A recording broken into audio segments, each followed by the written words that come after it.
Welcome back to Dark Cinema Recaps. Today, we take a look at the third Resident Evil movie, Resident Evil Extinction from 2007. Like, comment and subscribe for more horror recaps. A cloned Alice wakes up in a mansion, wanders through its halls, and is forced to escape several security traps, mirroring some events of the first film. During her escape, Alice makes use of new telekinetic powers, killing a security guard. However, she is eventually killed by a bounding mine hidden in the floor. Her body is dumped into a pit filled with dozens of other Alice clones, representing the failed results of the Umbrella Corporation's ongoing Project Alice. Following Umbrella's attempts to cover up the contamination of Raccoon City, the T-virus spreads around the world, devastating not only the human population, but the entire global environment in the next 5 years. The real Alice wanders the wasteland that was once the southwestern US, and after fighting off a family of marauders, discovers information in an abandoned notebook referring to an uninfected area in Alaska. Alice realizes that she, like her clones, has developed telekinesis. Simultaneously, a convoy of survivors led by Claire Redfield and Raccoon City survivors Carlos Oliveira and L.J. Wade travels across the country in search of supplies and safe harbor. While searching a motel, L.J. is bitten by a zombie. Fearing the harsh fate that awaits him, he chooses not to tell the other survivors about the injury. The next morning, the convoy is attacked by a murderous flock of infected crows.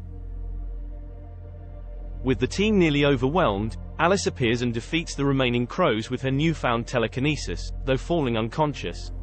Awaking shortly thereafter, Alice is introduced to Claire and tells her about the notebook, convincing her to take the convoy to Alaska. Isaac's attempts to domesticate the infected lead to the creation of a new zombie breed.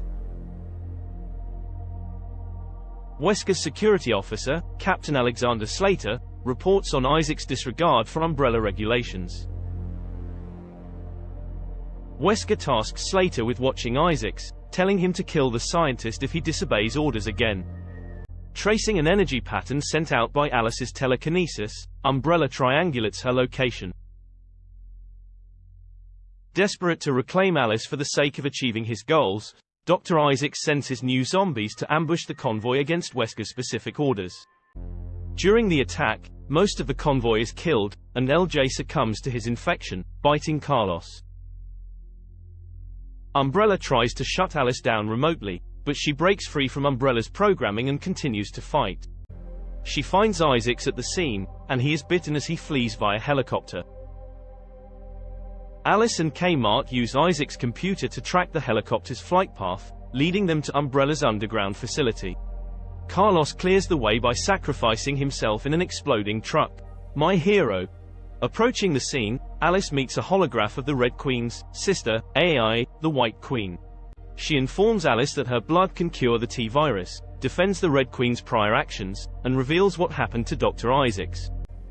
On her way to the lab's lower levels, Alice encounters one of her clones, which awakens but appears to die from shock soon after. Alice discovers Isaacs, Tyrant, defeating him after leading him to the replica of the Hive's laser corridor featured in the film's opening. Just as Alice is about to meet the same fate, the system is deactivated by the clone, who is still alive. Later in Tokyo, Wesker informs his fellow Umbrella executives that the North American facility has been lost. Alice appears during the meeting, declaring that she and her friends, the other clones, are coming for him.